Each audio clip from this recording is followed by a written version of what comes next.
Hello everyone, welcome to Cambridge Primary Science Stage 5. Today our chapter is chapter number 3, States of Matter. So our first topic is evaporation. What is evaporation? When the water and the other liquids they become warm enough, they change into a gas.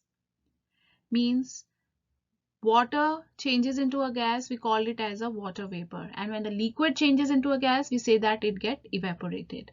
So evaporation happens because some particles in the liquid they gain the heat energy.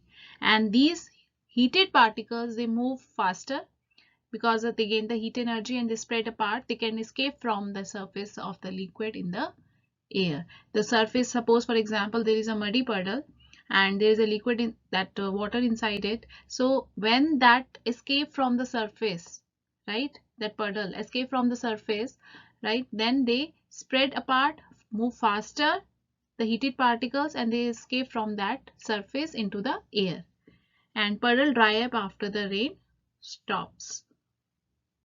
So let's discuss this activity, that where does the water go. For this you need a glass, some water, sheet of construction paper.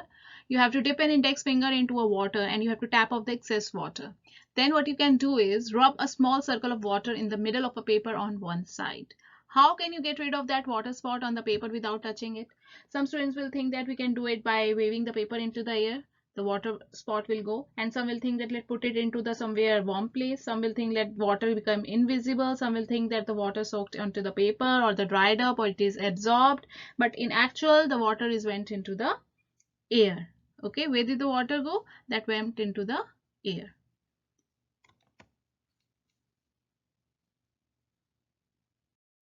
Matter exists in three different states or phases. That matter can be solid, liquid, or gas. When the water evaporates, it changes from a liquid state to a gas state. Then the liquid gains the heat energy, it becomes gas. So the heat makes evaporation faster. So in this activity, you have to compare the evaporation. For this, you need two identical glasses, some water, permanent marker, and measuring jar. You have to pour water in both the glasses and you have to mark the level of water with the marker. You have to put one glass in the warm place and the other glass in the cool place. So you have to leave that glasses for the 2 days and then again mark the level of water after 2 days. What would be the result?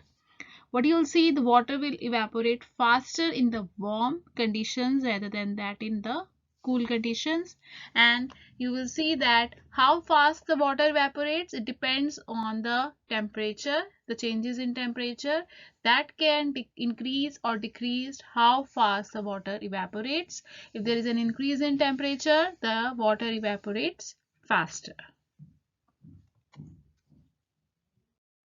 Why does the wet paint smell but the dry paint doesn't? Because you have seen that the liquid in the paint has a smell, right?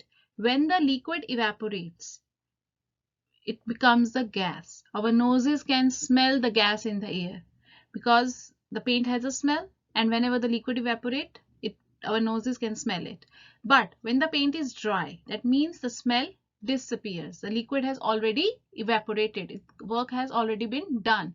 That means the paint is already dried up and now there is no smell. But in the wet paint, there is a smell because the liquid evaporates. It becomes gas. So what are the common misunderstandings about evaporation?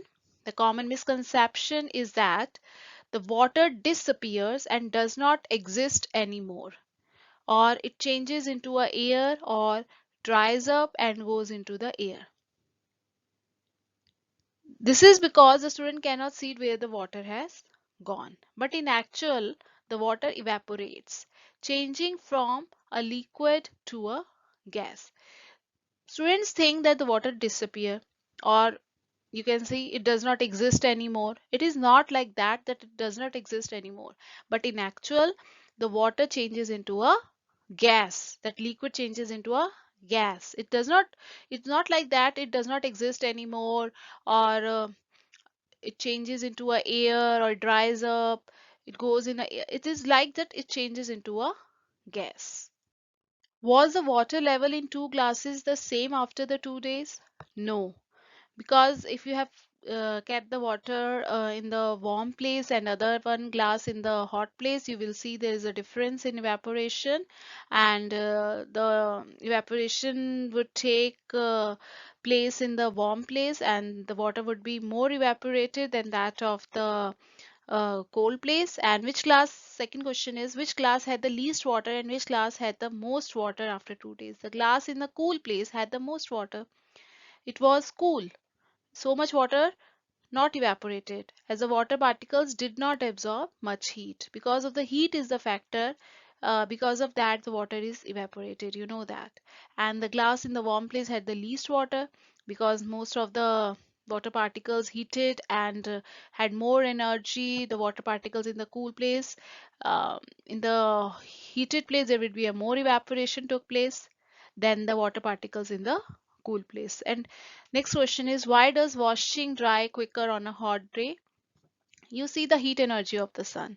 When you hang your clothes, you will see, and the sun is there, it's a sunny day, then there would be a quickly dry up of the clothes and the washing, and the heat energy of the sun makes the water evaporate quickly. And wind also helps washing dry. It's not just the heat, but also the wind also helps that washing dry. Thanks for watching. Do like and subscribe my channel. Bye.